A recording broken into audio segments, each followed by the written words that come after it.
ناو خود مازن و دلوان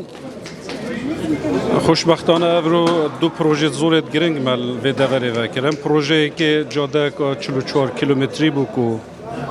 با 20 میلیارد دینار عراقی بو و پروژه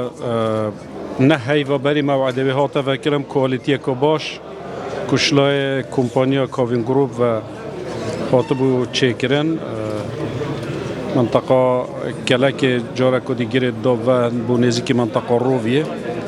گلک گند و گلک خلد استفاده لوی جاده بینن سپاس بو جناب سروک حکومت هرم کردستان که مسئول بارزانی کو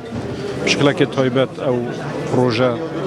موافقت سر کرد بو اخاله کرد بو چونکی پروژه گریدایی بو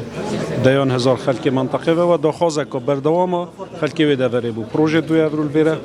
انجام بجیم پروسه که زورا باش که خدمت که زورا باش اوج دی بو منطقه پیشکش کرد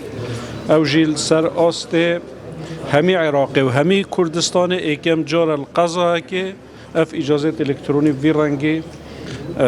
تینا وکرن و خوشبختانه ابرو بریکا کرو که شهیده که کد گل مبون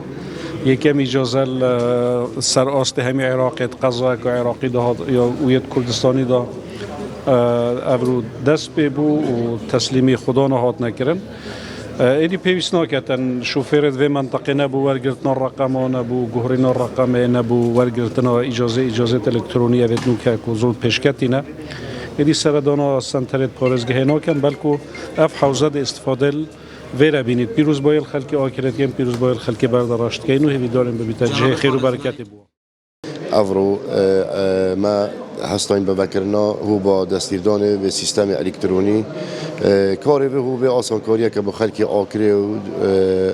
قضا بردارش و شیخان و شی سردانا مبکن به یکو سردانا پارزگاه ها دهو که بکن شین کارو باریمان وری ریوه ببین اوه ریکت دیر بر کرد کن بطر ام بشین خدمت حوالاتی خوشتوی بکن هل آکری دیشین بالریوبری باشه هات نشون قضا آکری دیشین کارمان نیکرنا دستیدان هاجتونه و ورگرن به سیستم الکترونی گلب خیراتنا جناب رئیسدار محافظه کن کور او روکه هاتیه لیره کو بوما اسکان کاری کریه و اجازه و تشتید ما همو هاتنا چه کرن و ام گلت کیف خوشین و گلب خیر هاتن سر چاوین ما گلم ممنون گوما